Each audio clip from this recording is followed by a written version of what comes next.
बिस्मिल्लाहिर्रहमानिर्रहीम। अस्सलाम वालेकुम माय डियर स्टूडेंट्स, आज हम इलेक्ट्रिसिटी के एक बड़े ही अहम टॉपिक जो कि किरचॉफ्स लॉ है, इसको पढ़ने की एक अदना सी कोशिश करेंगे। स्टूडेंट्स, आपने पीछे इलेक्ट्रिसिटी के जितने भी टॉपिक्स पढ़े उनमें एक चीज को बड़े गौर से देखा कि वो था ohm law. Ohm's law, ohm ने एक लॉ पेश किया था। उन्होंने कहा था कि अगर किसी कंडक्टर की शेप और टेम्परेचर में चेंजेस ना आए, ठीक है, तो टेम्परेचर में आप जितना भी करंट अप्लाई करेंगे उतना ही वोल्टेज भी बढ़ना शुरू हो जाएगा। यानी वोल्टेज और करंट एक दूसरे के डायरेक्टली प्रोपोर्शनल होते हैं। ये ऑन द अदर हैंड भी है कि अगर वोल्टेज बढ़ाएंगे तो करंट बढ़ेगा, करंट बढ़ाएंगे तो वोल्टेज बढ़ेगा। तो यहां से हमने एक formula V is equal to IR एक निकाला था, लेकिन इसमें कुछ था कि रेजिस्टेंस को कांस्टेंट रहना चाहिए, यानी ये कांस्टेंट ऑफ प्रोपोर्शनैलिटी है। और रेजिस्टेंस कैसे कांस्टेंट रह सकता है? मैंने पिछले लेक्चर में आप लोगों को अच्छे तरीके से पढ़ाया कि टेम्परेचर को कांस्टेंट रहना चाहिए, फिजिकल स्टेट को कांस्टेंट रहना चाहिए, यानी उसकी लेंथ में कोई लेंथ ना बढ़े, कोई विड्थ ना बढ़े, कोई एरिया आपका ना बढ़े ओवरऑल। इसी तरीके से इन तमाम चीजों में जो है आपका V is equal to IR easily apply हो जाता है। अब स्टूडेंट्स, अगर आपके पास एक सिंपल सा हो, जैसे ये एक रेजिस्टर लगा हुआ है, ये हमारे पास एक बैटरी है, और आप इसको अंडरस्टैंड करने की कोशिश करते हैं, तो ओहम्स लॉ तो आप बड़े आराम से लगा सकते हैं, बल्कि दो चार और रेजिस्टर लगा दें तो ओहम लॉ के लिए कोई इशू नहीं होगा इन तमाम कॉम्प्लेक्स सर्किट को समझना। लेकिन अगर आपके पास एक ही पूरे सर्किट में डिफरेंट किस्म की बैटरीज लगी हुई हों, जैसे देखिए एग्जांपल, ये एक रेजिस्टर लगा हुआ है, साथ ही ये एक बैटरी लगी है, ये एक रेजिस्टर है, फिर एक रेजिस्टर है, फिर ये आपकी एक बैटरी लगी हुई है, फिर ये बैटरी एक और लग गई आपकी, फिर ये, so you can see so many complex things आ रहे हैं, बहुत सारी। यहां आपको, अब चूंकि यहां तो ओहम में सिर्फ एक पोटेंशियल था, ठीक है, V is equal to IR लगा दिया। यहां कहां आप हर एक के साथ जो है ना वो पोटेंशियल लगाते जाएंगे और वो फॉर्मूला लगाते जाएंगे, आपको अंडरस्टैंड करना भी मुश्किल हो जाएगा कि ये क्या हुआ, ये नेगेटिव साइड है, ये पॉजिटिव है, यहां पॉजिटिव आ गया। How can you understand all these things? आप ओहम लॉ आपके लिए इनफ नहीं होता इस जगह पर। सो ओहम लॉ ही को यूज करके एक बड़े ही महान किस्म के एक साइंटिस्ट थे, उनका नाम था किरचॉफ्स, ठीक है। उन्होंने एक लॉ निकाला था, एक नहीं बल्कि दो लॉज निकाले थे, जिनको बाद में KCL और KVL से भी जाना जा गया। KCL कहते हैं किरचॉफ्स करंट लॉ, KVL कहते हैं Kirchhoff's voltage law.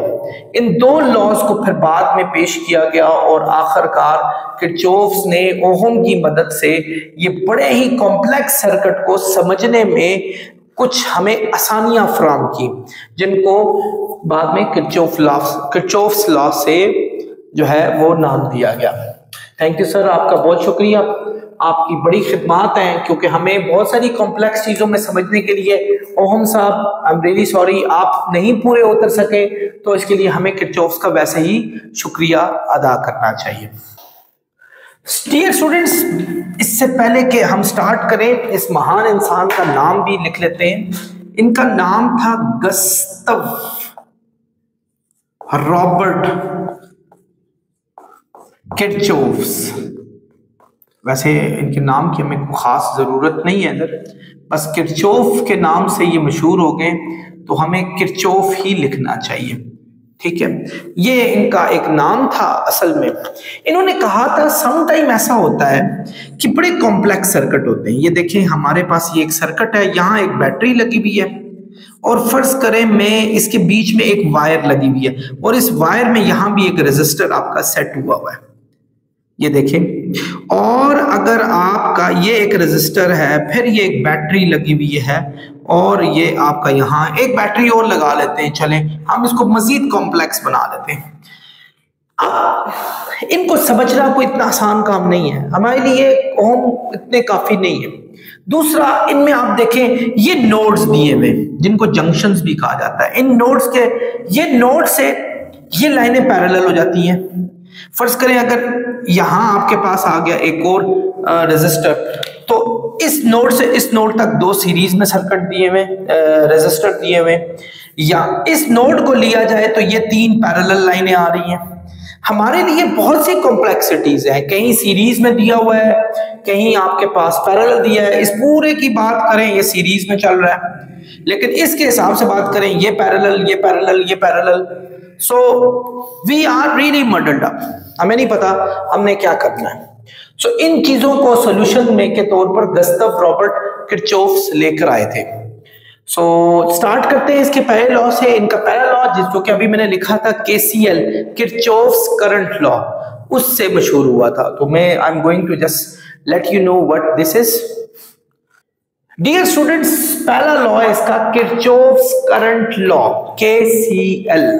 What is this, ये क्या है स्टूडेंट्स? फर्ज करें एक ऐसा सिनारियो हमारे पास डेवलप हो जाता है कि ये एक नोड है। नोड वो पॉइंट होता है जहां से आपके पास करंट आता है और करंट वहां से लीव भी करता है मुख्तलिफ डायरेक्शंस में। That is called node. जैसे अभी आपको मैंने कुछ नोड्स बताए थे, जैसे ये मैंने बताया, ये देखें, ये आपके पास इजीली ये एक नोड है कि यहाँ करंट आया, यहाँ गया, फिर यहाँ से यहाँ गया, यहाँ से आया था actually. So node is a point actually from where you got so many directions। जैसे आपने अपनी रोड में देखा होगा, इस्लामाबाद और पिंडी के लोग इस चीज को चौक कहते हैं। चौक, रोडों में चौक होते हैं ना, जहां से चार लाइनें जा रही होती हैं, तो बिल्कुल ऐसा ही चौक है। इसी तरह आप कराची में चले जाएं, उसको चौराहा मेरे ख्याल में कहा जाता है। इंग्लिश में राउंड अबाउट्स भी हमारे मौजूद होते हैं, from where you got so many directions, आपके पास बहुत सारी डायरेक्शंस होती हैं। सो ये एक नोड अगर ले लिया जाए, एक करंट आपका आ रहा है, ये इस जगह पे करंट आता है और इसका नाम हमारे पास I1 है।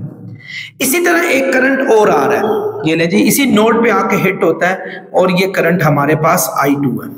So you got the third current coming here as well. Its name is I3, and you got the fourth current coming here too. So मैं इसको थोड़ा सा मजीद कॉम्प्लेक्स कर रहा हूं। फोर्थ करंट हमारे पास आया I4। ये सारे करंट इस नोड पे आके इकट्ठे हो रहे हैं और यहां से नोड से जाने वाले करंट के दो चार रास्ते हो जाते हैं। बिल्कुल समझ लें, एक ट्रैफिक हमारी जो है, अगर आप इस्लामाबाद में रहते हैं सो आप लोग बहुत सारी प्लेसेस को जानते होंगे। फर्ज करें ये फैजाबाद का एक नोड है, ठीक है ना। आपका खन्ना पुल से एक गाड़ी आ रही है इस साइड पर, इसी तरह एक मरी रोड से आ रही है इस साइड पर, एक आपकी मरी से आ रही है इस साइड पर, एक आपका जी रावल डैम से इस साइड पर आ रही है। So you got so many. तो इसके बाद आपके इस्लामाबाद जाने के दो चार रास्ते हो जाते हैं। यहां से अगर एक रास्ता जी बिल्कुल स्ट्रेट अगर इस्लामाबाद की तरफ चले जाए एक्सप्रेस वे के जरिए, सो एक रास्ता ये आ गया, यानी इसी तरह करंट चार डायरेक्शन में आया, चौथा करंट आपका यहां चला गया। बिल्कुल एक रास्ता, सॉरी इसका नाम मैं पांचवा रखूं, तो एक रास्ता आपका जो है वो I सेक्टर वाला रास्ता है, जो कि आपका IJP रोड वाला है, वहां से निकल गया। चलो ये हमारे पास I6 आ गया। एक रास्ता हम कोई और भी बना लेते हैं, चले एक रास्ता और आ गया। सो आपने देखा करंट के तीन रास्ते आपके पास, चार रास्ते आपके पास आए और इस जंक्शन में, यानी इस पॉइंट जंक्शन में, P पॉइंट रख लेते हैं, में जाकर मिले और यहां से इसके निकलने के तीन रास्ते हमारे पास चले गए।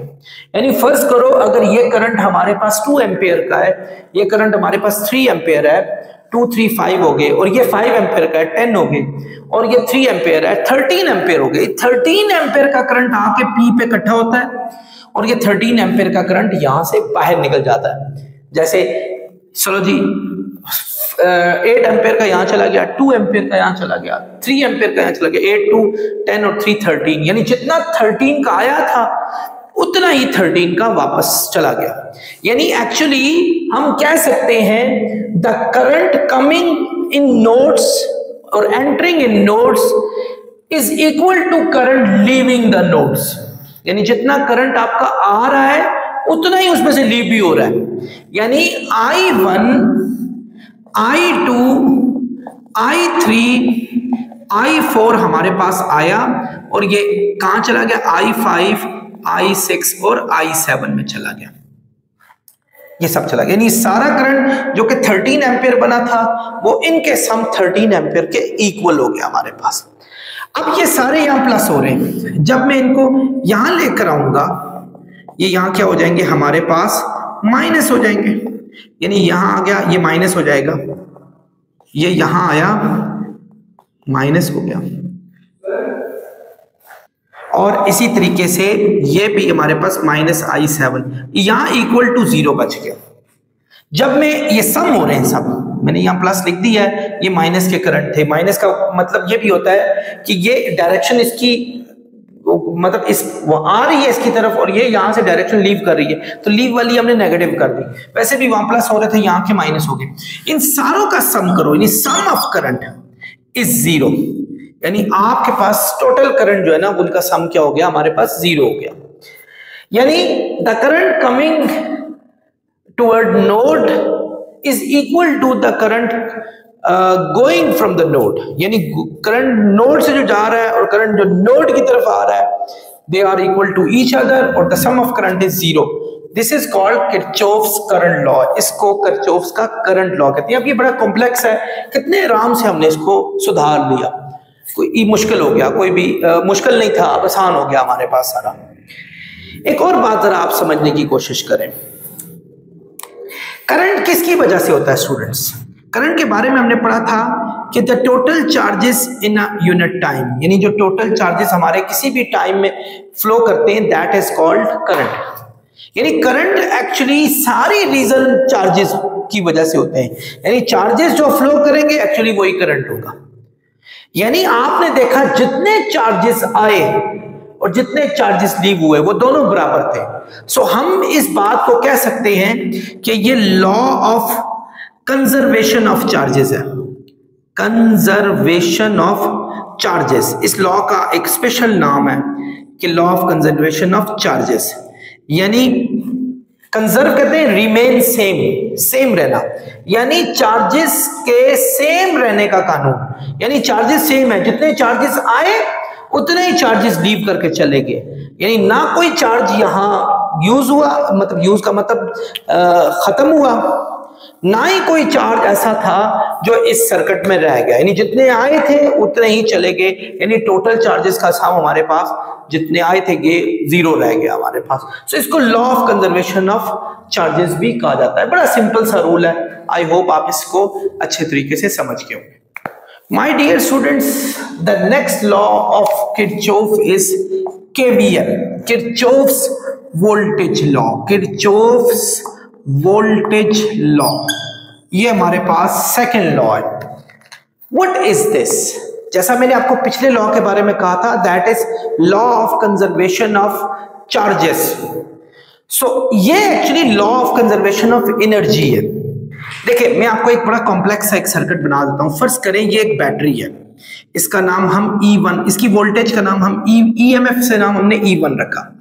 ये इसके आगे हमने एक रेजिस्टर बांधा जिसका नाम RA सेट किया, इसका रेजिस्टर, एक रेजिस्टर ये स्टूडेंट्स, ये हमने R2 रख लिया। याद रखें ये लॉस हमने DC करंट के बारे में रख रहे हैं, जहां करंट एक ही डायरेक्शन में आपका फ्लो कर रहा हो।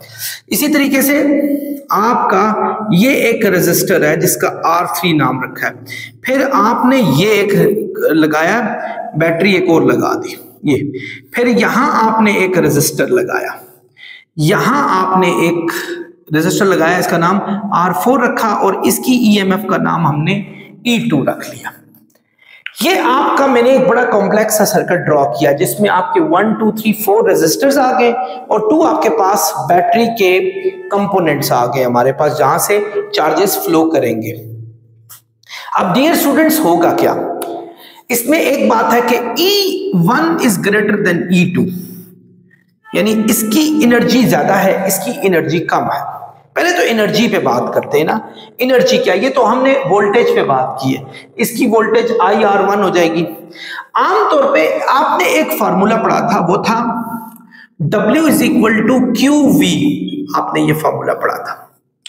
और एक फॉर्मूला और पढ़ा था V is equal to IR, ये फॉर्मूला पढ़ा था, ये ओहम्स लॉ था और ये W एनर्जी का फॉर्मूला था जो कि QV के हमारे पास इक्वल था। आई होप आप इस बात को समझ गए होंगे। स्टूडेंट्स फर्ज करें ये हमारे पास 1 2 3 4 5 6 ये 6 जगहों पे हमारे पास एनर्जी कंज्यूम होती है और एनर्जी कंज्यूम जो एनर्जी यूज करने वाला मेन कंपोनेंट है दैट इज E1, क्योंकि E1 हमारा E2 से ग्रेटर है। ये बिल्कुल ऐसा ही है। फर्ज करो कि दो बंदे अगर आपस में, देखो यहां इधर प्लस के चार्जेस यहां से फ्लो कर रहे हैं, इधर प्लस के चार्जेस यहां से फ्लो कर रहे हैं, so they will tackle each other. ये दोनों एक दूसरे को टैकल करेंगे and they won't let other body to go through, दूसरी बॉडी को वो नहीं जाने देंगे आराम से।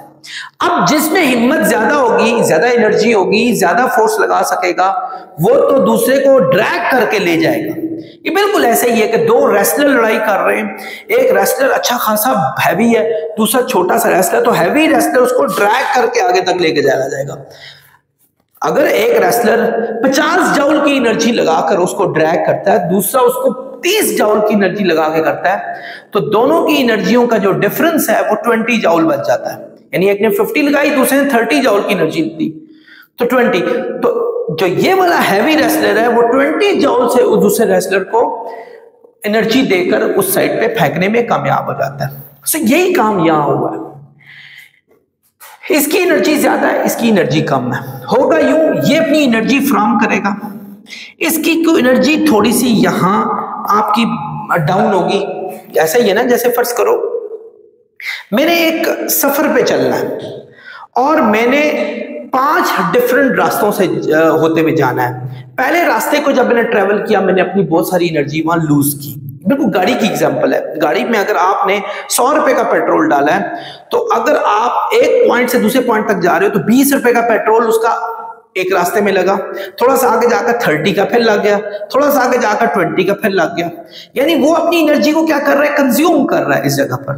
बिल्कुल ऐसा ही है, जब बैटरी यहां से करंट आपका फ्लो करना शुरू होगा, करंट की डायरेक्शन ये हो जाएगी क्योंकि ये हैवी करंट है, so it will sweep off this battery as well. ये बैटरी को भी स्वीप ऑफ करेगा क्योंकि ये बड़ा पहलवान है, बड़ा रेसलर है। सो इसने अपनी एनर्जी यहां ड्रॉप करनी है, एनर्जी यहां ड्रॉप करनी है। फर्ज करो इस एनर्जी अगर 50 जूल है इसके पास, हमारे पास रिजल्ट, तो अगर आप 50 जूल में इधर 10 जूल कंज्यूम कर रहे हो, इधर 5 जूल 15 जूल लग गया, इधर 10 जूल कर रहे हो 25 जूल हो गया, इधर 10 जूल कर रहे हो, कितना हो गया था 25, 10 35 हो गया, इधर 15 जूल कर रहे हो 50। ये अपनी 15 जूल एनर्जी को यहां कंज्यूम करेगा और आखिरकार इनमें से चार्जेस को गुजारने में कामयाब हो जाएगा। तो एक्चुअली अगर मैं इनके नाम रख लूं, पहली एनर्जी इस जगह पर है W1, ये किस किस जगह पे कंज्यूम कर रहा है, इस जगह पे W2 में, इस जगह पे W3 में, इस जगह पे W4 में, इस जगह पे W5 में और इस जगह पे W6 में। यानी 50 जूल की एनर्जी 10 एक में खर्च हुई, 5 दूसरे में, 15 तीसरे में, 10 25 फिर 10 35 फिर 15। यानी इसकी जो प्रोवाइडेड एनर्जी थी इसकी, वो इन जगहों पे कंज्यूम होगी हमारे पास। सो W किसके इक्वल होता है स्टूडेंट्स, QV के। ये भी QV होगा, ये भी QV होगा, ये भी QV होगा, ये भी QV होगा और ये भी हमारे पास QV होगा। ये फॉर्मूला मैंने आपको बताया। इस V की जगह पे आप चूंकि ये इसकी एनर्जी है E1 लगा लें, चलो इसका नाम V1 ये वाला, इसका नाम V2 इसका V3, ये बैटरी है तो E2 कर लो इधर, और इसका V4 कर लो, इस जगह की वोल्टेज जो ड्रॉप हमारे पास हुई है। स्टूडेंट्स ये एक सीरीज सर्किट चल रहा है। आप लोगों ने 10th स्टैंडर्ड में पढ़ा था, सीरीज सर्किट में जो चार्जेस होते हैं वो सेम होते हैं, यानी जो, इसलिए मैंने सबके साथ Q लिखा हुआ है। सो मैं अगर इन सब में से Q कॉमन निकाल लूं, V1 V2 V3 E2 और V4 हमारे पास हो जाएगा, और यहां भी QE1 है तो Q मल्टीप्लाई हो रहा है, यहां जाके कैंसिल हो जाएगा, कट जाएगा। सो हमारे पास E1, ये जब इसको यहां लेकर आएंगे V1 V2 V3 E2 और V4 इनका सम हमारे पास 0 हो जाएगा। अब ये V1 क्या है? V1 है जो आपका, V वोल्टेज को कहते हैं, V वोल्टेज को, कि जो आपका वोल्टेज यहां ड्रॉप हुआ है, जो वोल्टेज यहां ड्रॉप हुआ है, जो वोल्टेज, ये माइनस का साइन ये बता रहा है कि यहां कंज्यूम हुई है वोल्टेज, यहां उसको एनर्जी वेस्ट करनी पड़ेगी अपनी सारी की सारी। यानी एक्चुअली वी कैन से ये हमारे पास इस जगह पे कंज्यूम हुई, तो V का फॉर्मूला आप लोगों ने पढ़ा था, क्या होता है? IR। तो इसका लगाएंगे IR1। एक बात और, सीरीज सर्किट है, सीरीज सर्किट में करंट भी सेम होता है। इन सीरीज सर्किट याद रखना, in series current and voltage are same, ये current and charges are same, ये सेम होते हैं। जिस तरह चार्जेस सेम थे, इस तरह करंट भी सेम है हमारे पास, इसलिए मैंने उसका नाम I रखूंगा, I1 का कोई नाम नहीं दूंगा। V2 इस जगह पर IR2, V3 इस पॉइंट पर IR3, ये तो खैर हमने EMF पूरे का पूरा लिखा है, इधर IR4 ये हमारे पास है। तो इन तमाम चीजों से ये बात साबित हुई, ये वोल्टेज होगी, ये टोटल वोल्टेज है जिसको EMF कहते हैं, ये वोल्टेज होगी, इन सारे वोल्टेज का सम हमारे पास 0 हो जाएगा। इसी को किरचॉफ्स वोल्टेज लॉ कहा जाता है। यानी वोल्टेज का सम किसी भी आपके लूप में, इसको लूप भी कहते होते हैं, 0 हो जाता है। यानी जितनी वोल्टेज एक बैटरी निकालता है, वो अपनी यकसा तौर पर तमाम जगहों पर अपनी वोल्टेज को ड्रॉप कर देता है। डियर स्टूडेंट्स, ये तमाम चीजें हमें बताती हैं। इसको वैसे किरचॉफ्स वोल्टेज लॉ, इस वोल्टेज के टोटल सम का 0 था, उस वजह से इसकी मुनासिबत से किरचॉफ्स वोल्टेज लॉ दिया गया। लेकिन एक्चुअली ये एनर्जियों का सम था, एनर्जियों का सम हमारे पास 0 था। अगर ये भी यहां ले आते, यहां भी, यहां भी, यहां भी, यहां भी, तो इक्वल टू इसे 0 ही होना था। यानी सारी एनर्जीज का सम 0 हो जाता। यानी हम कह सकते हैं कि ये actually law of conservation of energy है।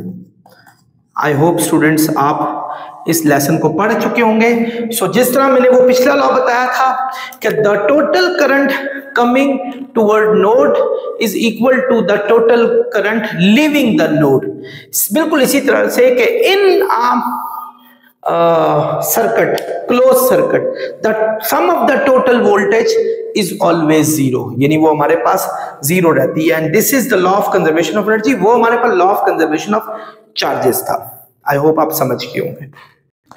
Dear students, applying Kirchhoff's law, Kirchhoff's law को कैसे अप्लाई किया जा सकता है? आपने 2 लॉ पढ़े, एक KCL और एक KVL। देखिए आपके सामने एक बड़ा कॉम्प्लेक्स सर्किट दिया हुआ है। देखिए A, F, C, B ये दिया हुआ है। एक लूप आपके पास यहां आ रहा है, एक आपके पास ये।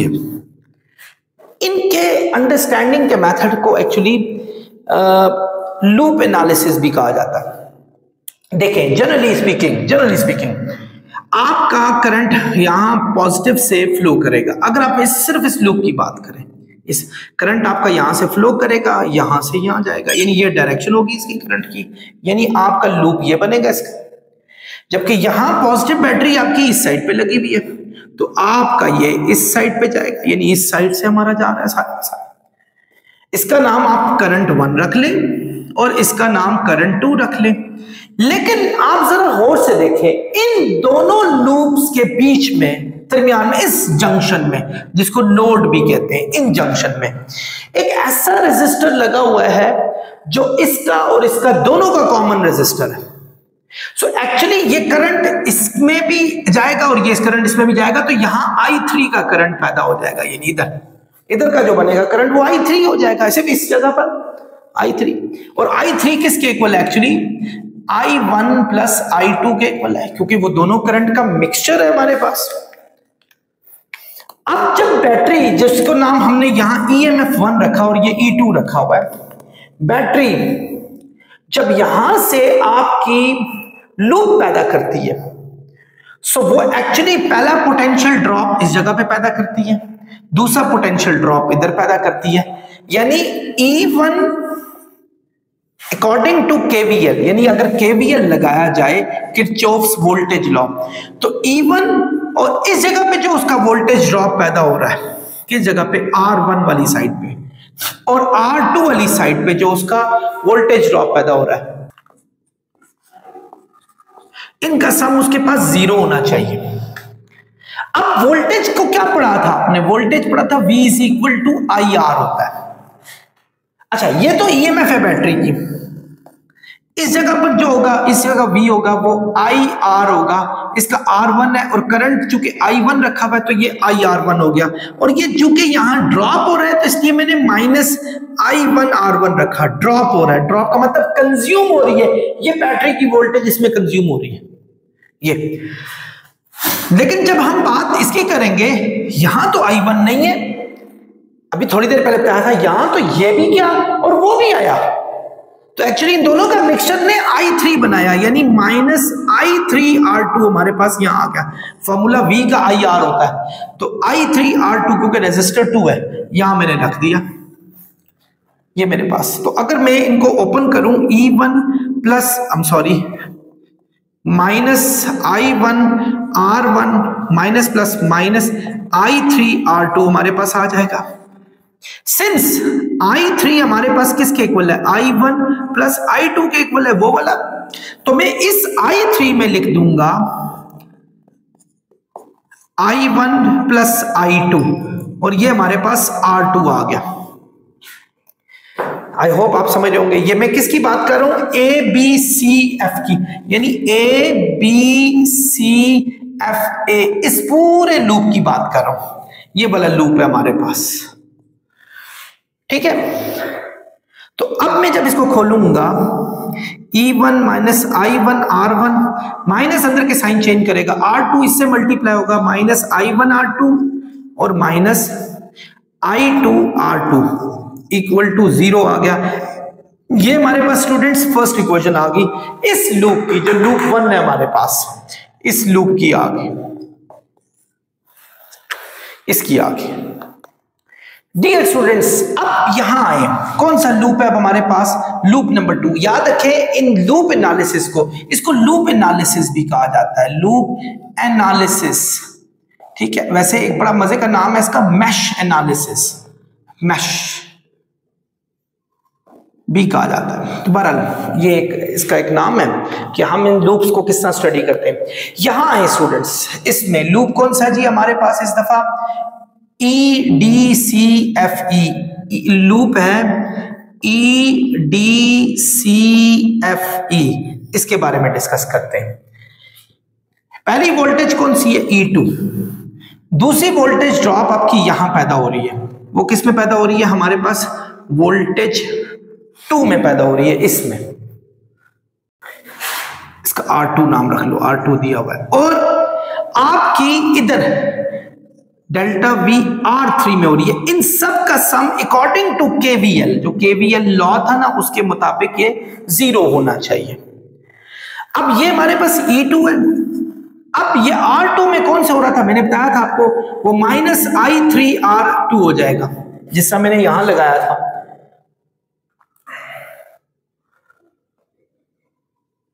I3R2, ये लगाया था मैंने, बिल्कुल ये वाला। माइनस इसलिए क्योंकि पोटेंशियल ड्रॉप हो रही है, यानी सारा करंट इसमें यूज हो रहा है, सारी वोल्टेज इसमें ड्रॉप हो रही है हमारे पास।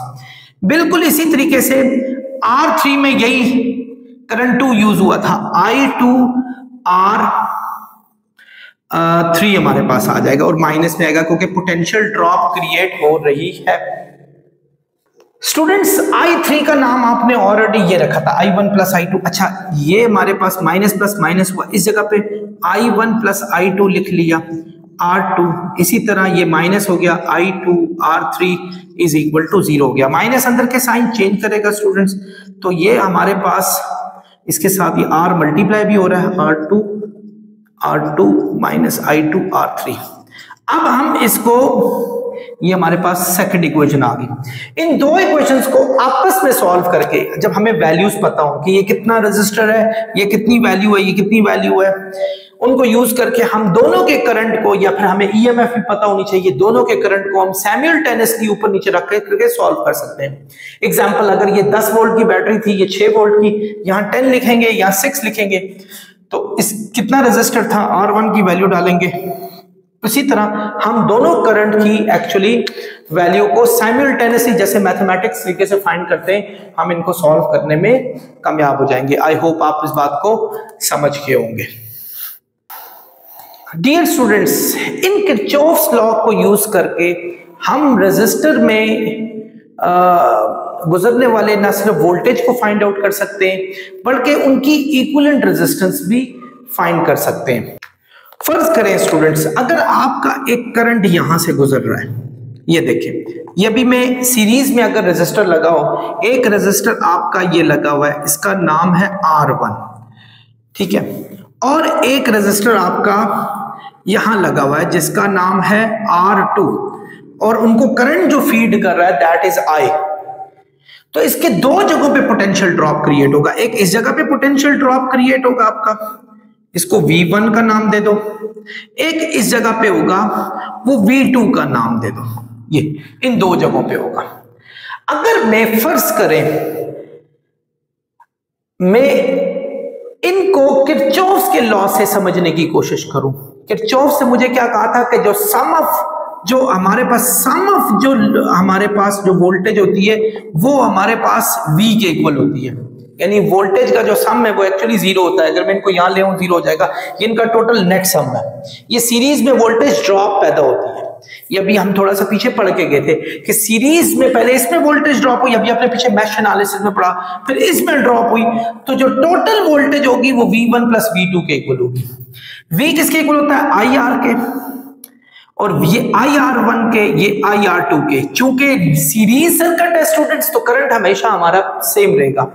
तो आप यूं करें, इनमें से I को कॉमन निकालें, R1 प्लस R2, I और I कैंसिल हो गए, तो हमारे पास जो सीरीज का रेजिस्टर है वो R1 प्लस R2 के इक्वल होगा, यानी नेट रेजिस्टेंस। मतलब ये हमारे पास जो इक्वल आएगा एक्चुअली वो आपका ये इक्विवेलेंट रेजिस्टेंस या नेट रेजिस्टेंस कहते हैं, ये इक्विवेलेंट, ठीक है, और इसका जो V होगा वो टोटल V हो जाएगा हमारे पास, इन दोनों का सम V हो जाएगा, तो ये इसके इक्वल आता है। यहां से हम समझ सकते हैं कि सीरीज का जो रेजिस्टर है वो उसमें टोटल RE जो है वो R1 प्लस R2 के इक्वल होता है। बिल्कुल इसी तरीके से हम जब इक्वेशन रेजिस्टर की पैरेलल की पढ़ेंगे, लेट्स से स्टूडेंट ये हमारे पास एक करंट आया और यहां से एक हमारे पास रेजिस्टर इस जगह पर है जिसका नाम R1 है, और एक ये जंक्शन है इसका जहां से, और ये हमारे पास इसका R2 है, ये हमारे पास आ गया, ये आ गया हमारे पास। ये एक पैरेलल कॉम्बिनेशन है, पैरेलल। अभी थोड़ी देर पहले जब मैश एनालिसिस पढ़ा था, आपको याद होगा मैंने एक लूप में I1 नाम रखा था, दूसरे में I2, क्योंकि जंक्शन के बाद करंट के पास दो रास्ते हो जाते हैं। यहां में जंक्शन के पास गया, एक करंट का ये रास्ता हो गया I1 वाला, और एक जंक्शन का ये रास्ता I2 वाला हो गया, दो रास्ते इसके पास मिल गए। सो आप ये कह सकते हैं कि I जो है वो I1 प्लस I2 के इक्वल है, यानी करंट के पास दो रास्ते हो गए अकॉर्डिंग टू जो किरचॉफ हमने पढ़ा था उसके मुताबिक। जबकि वोल्टेज हमारे पास सेम रहती है थ्रू आउट किरचॉफ के लॉ के मुताबिक। अभी पीछे भी मैंने पढ़ाया था कि वोल्टेज आपकी जो है वो एक ही जैसी होती है, वो वहां जाकर ड्रॉप होती है पैरेलल में वोल्टेज एक ही जैसी होती है। सो ये आपको पता है V is equal to IR है, I इज इक्वल टू हो जाएगा V ओवर R के, यानी ये V ओवर R1 हो जाएगा और ये V ओवर R2 हो जाएगा। इसको भी आप लिख लें V over net resistance R, equivalent resistance R, ये हमारे पास आ गया। सो मजीद यानी ये इक्वल हो जाएगा इसका नेट रेजिस्टेंस जो हमारे पास है, ये नेट रेजिस्टेंस, और साथ ही हम इसके एक बैटरी कनेक्ट करते हैं, जो भी इसकी वोल्टेज थी, ये इसका नेट रेजिस्टेंस है। यानी एक्चुअली नेट रेजिस्टेंस क्या होगा, जब V आप यहां से कॉमन निकालेंगे 1 ओवर R1 1 ओवर R2, ये हो गया, V से कटा, तो इसका net resistance 1 over RE over 1 over R1 plus 1 over R2 के इक्वल हो जाएगा। ये इसकी नेट रेजिस्टेंस होगी। तो इसकी जब नेट रेजिस्टेंस फाइंड करेंगे तो उसको हम यहां नेट रेजिस्टेंस ड्रॉ कर लेते हैं और V उसको जो है ना फीड करेगा।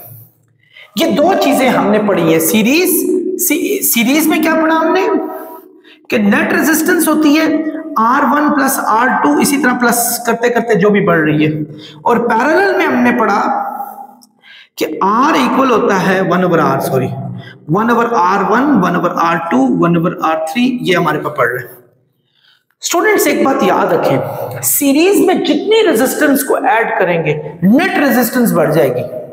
फर्ज करें अगर इसकी वैल्यू 5 है, इसकी वैल्यू 6 है, 5 और 6 कितने हो गए 11, यानी नेट रेजिस्टेंस बढ़ गई आपकी 11 होगी। एक और रेजिस्टेंस अगर 8 की ओर डालो तो 11 और 8 19 हो जाएगा और नेट रेजिस्टेंस बढ़ गई। तो सीरीज में जितने पाइल अप करते जाएंगे तो नेट रेजिस्टेंस आपकी बढ़ जाएगी, लेकिन पैरेलल में यही बात उल्टी हो जाएगी। देखें, आप खुद देखें, इसमें मैंने क्या लगाया था 5 और 6 11, टोटल 11 हो गया था।